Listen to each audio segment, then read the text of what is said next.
Hello, everyone. It is Dr. Angela Natoli of the Chiropractic and Functional Neurology Center back again with you for our health chat. I am here today with Maureen Lauer-Gatta. Welcome, Maureen. Thank you. Thank you for having me. Thank you for the Absolutely. invitation. Absolutely. Maureen is the owner of the Yoga Room, and she is a yoga meditation, mindfulness, and wellness guide. She's been practicing since 1998, right? hmm And has been teaching since 2003. So I thought with all the transitions that we are all going through right now during our lives, who better to talk to give us tips and tricks and basically some information on how to stay well and stay healthy as we're kind of in this transition period. Um, so how are you today, Maureen? You doing okay? Uh, so I noticed that it goes moment by moment, right? There's a lot, a lot of fluctuation that may occur during the day, but I feel good. I feel really good today. Yeah, Yeah. that's a good thing. And I think the main thing with all of this is staying positive and seeing the positive things through all of this. We're right now given an opportunity to slow down, to regroup, rethink what we're doing in our lives, right? So I see it more as an opportunity. So for you in your practice, you've now gone virtual, right? Basically online with yoga. Correct. That is it. I've been leading actually mainly meditations online. Okay. So that's what I've been doing and offering other ways to provide wellness opportunities to other people. And yeah, it's all a learning curve that happened overnight, honestly. Absolutely. So, in your practice, how are you seeing people transition and getting used to this new life that we are basically it's being forced upon everyone right now? How are people handling the transition? What are some of your ideas on how to handle it a little bit easier? Right. So that's a good question. So I find that those who I talk to who are very involved, like paying attention to social media, paying attention to the news, and just if they get into a sense of feeling overwhelmed. And so being aware, that comes back to this mindfulness aspect, that being aware that, what is the body feeling? Like, how can you sense what's actually happening in the body? Mhm. And realizing that, I'm feeling overwhelmed, and just stepping back, like, what are some things that you can do to lessen that feeling of overwhelm? And just some simple things are not going on social media as much. I found that connecting via Zoom or some other kind of online portal where you can actually see people. Because if we use the word social distancing, it's kind of a confusing word because it's saying that we're not supposed to actually, socially be in contact, but it's really this physical distancing. So Absolutely. still staying in that social connection with other people. So just coming back into what you're feeling in your body. That's And what we I find. we live in an age too where we can still be social even if we're not in somebody's physical space. And I think that that is very lucky for us right now, especially what's happening at the moment. We're lucky to have things like Zoom and social media and things like that. But I do agree with the social media. Um, Sometimes it can be more negative than positive. So maybe just getting on a quick chat with a friend or something like this, like we're doing now, seeing each other face to face, but in a sanitary way, essentially. We're Sure. quarantining ourselves, right? So, Right. but I think that's a good point. The difference between social distance and physical difference. We don't have to be socially distanced from each other, and I think that's Correct. so important. What else are you doing now to keep yourself positive, to keep yourself mindful, to stop the overwhelm from everything that we're seeing on TV and media and all of those things? Uh, so what I've been doing, actually, I've been just, kind of playing around, if that makes sense. So getting into drawing and sewing masks and different things, because instead of saying I can't do this or I can't do that, that puts like a brick wall. Right. And then I focus on what I can do, and that opens the mind to such greater possibility. I've also been meditating more so than I usually do. Um, and also just reaching out, doing a morning mindful meditation on the Yoga Room Facebook page. Um, so going for more walks, walks in the park, so being in nature far more than I have in a long time, right? Getting And even, sunshine. oh, sunshine, I know. I'm going to get another walk in today because I can, right? Yeah. It's Um, good for your immune system. Make some it vitamin D. really is. And that helps as well. And just being grateful, Yes. right? That practice of gratitude, like, what can I do? Like, go for a walk. What can I do? I can talk to a friend or someone that I can learn more, whatever it is about, right? So focusing on what you can do helps to engage the mind differently, and it helps it to stay positive. So what's a good way to practice gratitude? I know there's a lot of people who keep gratitude journals. There's some people who give themselves little notes or something like that. So the first thing they see in the morning is they have to list 5 things that they're grateful for. What is your typical practice? And someone who maybe hasn't practiced gratitude, if they're just starting out, what would be a good way to start that? So, what I do every morning when I wake up, I just say for about 20 seconds, I'm grateful to be alive. I'm grateful to be alive. I'm grateful to be alive. Yeah. And that resets the mind from this dream state, because during dreams, all kinds of things could happen. So, it's like that reset button. And then also just something, whether you write it down, because there's something to writing things down. And I Absolutely. invite you to, try it for yourself. Don't take anything that I say as like it has to be done, but just experience it for yourself.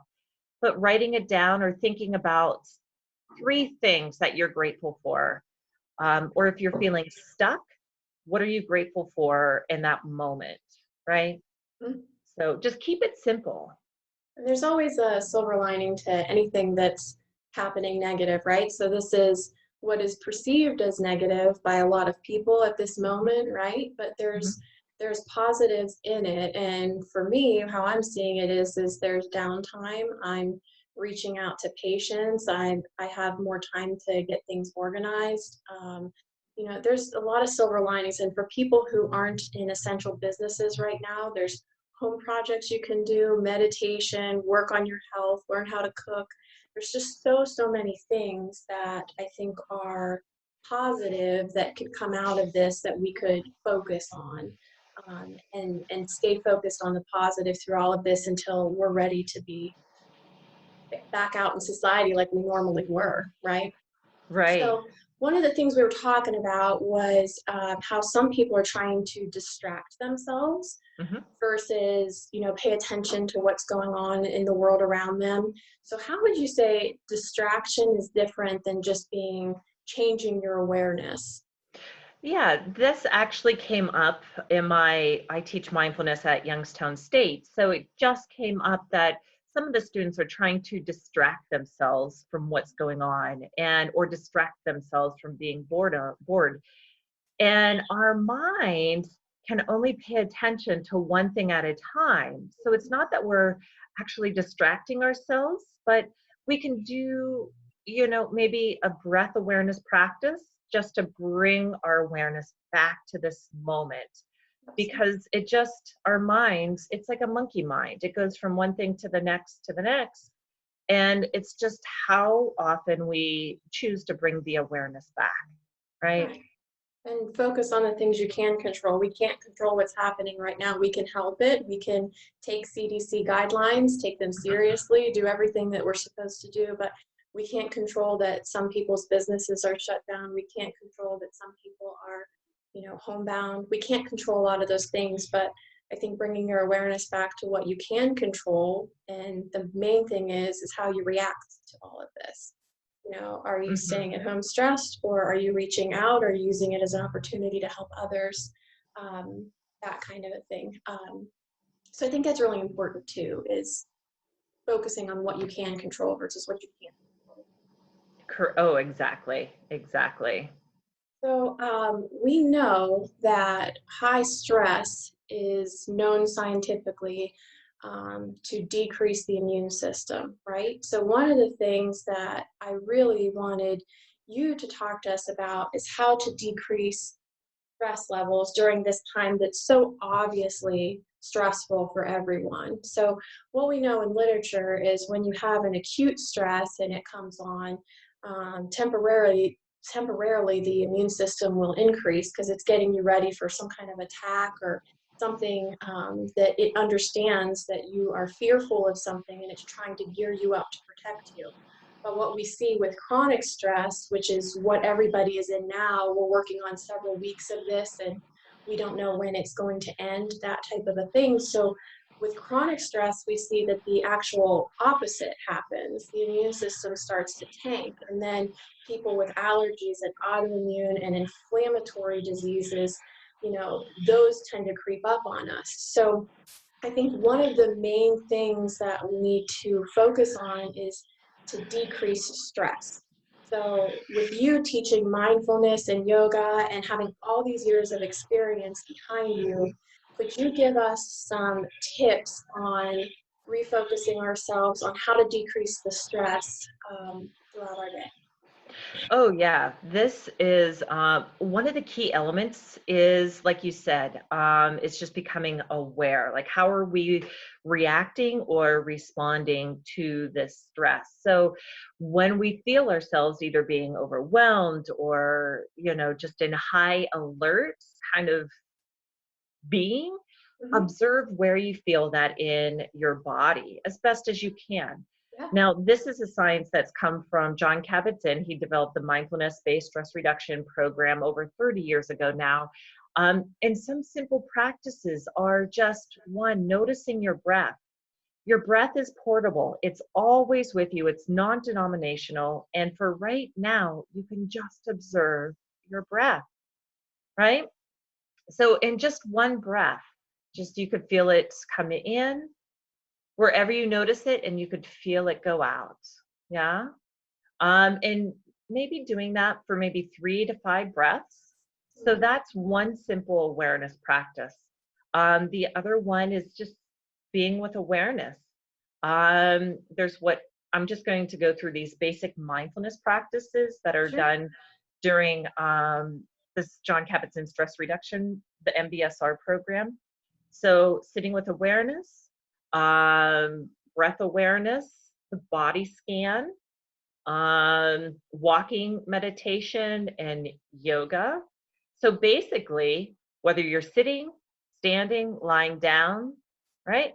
Any time is an opportunity to practice mindfulness. So, what would Um, a body scan look like? oh, a body scan.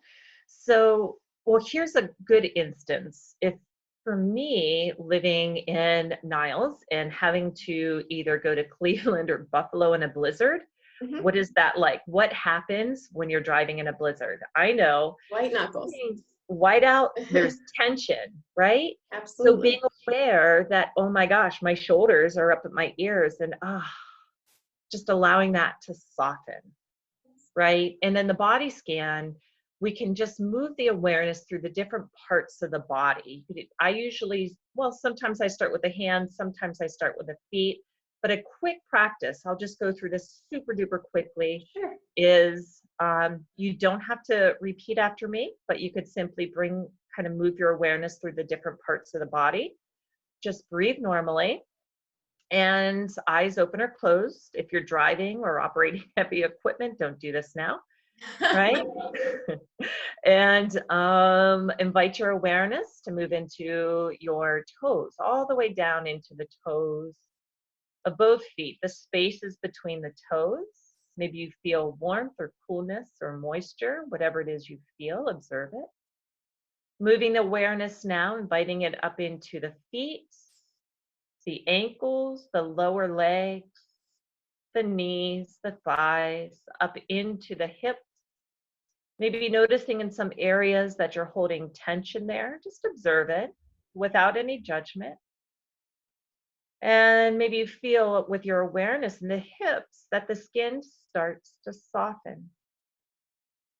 And then guiding the awareness up into the belly, the bottom, the pelvis, up into the waist, into the torso, the ribs, up the spine, the upper back, the chest, and then up into the shoulders and all the way down into those fingers, the palms, backs of the hands, the wrists, forearms, up into the elbows, the upper arms, the shoulders, up into the neck, the head, forehead, eyebrows, eyelids, eyes resting in the eye sockets, temples, cheeks, nostrils, lips, into the chin, awareness into the arms, both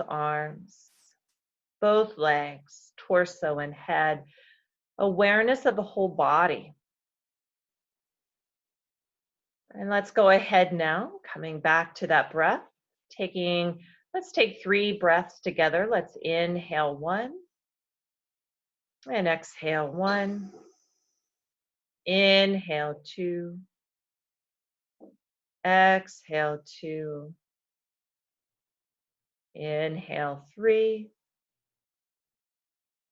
and exhale 3. And when you're ready, if the eyes are closed, go ahead, blink them open. That was a super duper quick body scan.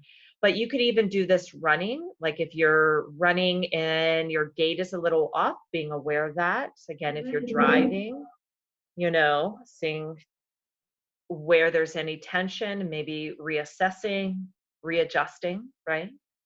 So what I love about that is, like you said, we are not good at multitasking, right? So our brain can only focus on so many things at once, and typically it's only really focused on one thing at a time. So if you are doing a body scan and you're paying attention to what your toes are doing, it's really hard to pay attention to what might be making you nervous at that point. So kind of bringing everything back down into center and calming everything down. And I think just stopping the multitasking for a few moments is a good relaxation for our brains as well. So I love that practice. So are there breathing techniques, specific breathing techniques, if you can't do the body scan, or if you're just at work and you have maybe 30 seconds or so, just to take a breather? Just breathe. And here, I learned this through mindful schools, and I do this usually with kids. And it's very simple to do because sometimes we're not aware of the fact that we're breathing. So you could just bring one hand to your belly and just notice if you sense any movement there, right? So if you're watching this, there's more right with you than wrong with you. If you're breathing, there's more right with you than wrong with you. There you go. All right. And then bringing a hand to the chest, notice if you feel the breath there. All right. And then lastly, into the nose, like the hand could be right in front of the nose, taking a few breaths. And just simply right now, notice where you felt the breath the most, where you connected to it the most. And just take 3 slow, deep breaths in and out. Right? Simple as that. So just noticing, no judgment, basically. No judgment, just observing. Yeah. Which I think we need right now. Things are a little bit stressful. So just allowing your body to be however it is and not judging that is correct. A good practice in itself. Right. Noticing that we are stressed. I mean, it's not that we're trying to stop stress, because even on the realm of gravity, we're always being affected by the stress of gravity to a degree. And it's how we manage the stress. Exactly. Right? It's managing it. So it's more about how we react to it. And we can't control the stresses that are happening, Right. right? We just can control how we react to it. So Yeah, and just any, one note about reacting. So with reaction, there's a difference, and I always think like when the paramedics or something come, they're not called first reactors; they're called Mhm. first responders. I And the like that. difference between that's how I remember it. It's easy to communicate it that way. The difference between reaction and response is time, Mhm. right? So if we notice that something happens and we feel whatever happens in our body, we could take a few breaths if we can, and then respond to the situation. Yeah. And that gives us a different outcome. Yeah. So in neurology world, that's kind of more logical thinking. When you're letting your creative side take over, that's also the side that can produce some anxiety thoughts. You don't know the what ifs, all of that. Taking a few breaths, coming back down to reality, and coming back down into a logical thinking brain is what helps us make better decisions, essentially. I think that's an awesome way for Mhm. people to take a step back, think about what they're doing, and respond instead of react. That's a wonderful take home. Yes. So, any take home messages for anyone at home practicing yoga, meditation, mindfulness, anything for them that you would like to let them know? Maybe what you're doing as far as your online classes, I'm sure would be fabulous for a lot of people that are Yeah. getting antsy at home. Yeah. Yeah. So just a couple quick things. I learned this from Jack Canfield. E plus R equals O. Events plus response equals outcome. We can't change events. Events happen, right? If Mhm. we don't like the outcome, the only option is to change our response. So Mhm. when we change the response, that changes the outcome. So if we want to look at things with less panic, we have to be less panicked within ourselves, right? I love it. So that's so true. I love that equation. I try to share it with as many people as I can. And I yeah, so shifting that. So asking yourself, what kind of outcome do you even want to have? And that helps us to step back, to shift our response, to move forward with that, outcome that we'd hope to have. And the other practice is just to be kind. Yeah, Yes. kind to ourselves and kind to other people because we truly don't know what they're going through at this moment. We may have an idea and we may think that they should be, acting or being a certain way, but we don't know. So Right. just being kind to them. I love it. And I'm actually putting together a program. It's in the works right now. Kind of a coaching mentoring program that involves all the aspects of wellness. Yeah, yoga, meditation, mindfulness, even essential oils. So that's in the works Great. because we got time. Yeah, we have time. Use it to be productive, right? That's right, exactly. But I've also put some YouTube videos out there so you could find them at, I'm not exactly sure how do you do that, but YouTube, and my email is Maureen Lauer-Gatta at gmail.com. So you might be able to find it that way. So there's meditations on there, there's breathing practices. So those are on there. And I've been sharing daily meditations on the Yoga Room Facebook page. So when we post this, we will put maybe some links to some of that stuff for any of our patients or followers that are interested in learning more about what you do and becoming more aware of different practices, stress relief, things that we need to be doing that we maybe should have been doing all along, but this is a nice little wake up call for a lot of us, right? So Right. but we'll include all of that information. And if anyone has questions or comments for either of us, for either Maureen or myself, feel free to put that in the comments and reach out to us. We're here. Anything that you need, we are here and available. So I would like to thank Maureen for joining me today, and hopefully we'll do more of these in the future. And stay tuned, everyone, for more of these to come. As long as we're in our house, we'll keep spreading the positive, right? So That's right. And I do want to take a moment just to thank you, Angela, for everything that you do. You're such a special person and such a bright light in our community and in our world. So thank you for everything that you do. thank you so much, Maureen. You're so sweet. So Mm. we're here, either of us. If you guys need anything, just again, always reach out. Our phone number is 330-647-7373, and we will post some links in the comments for you to get a hold of us. So Maureen, again, thank you, and wishing everyone a peaceful day. Okay, you have a great day, and we'll see you next time.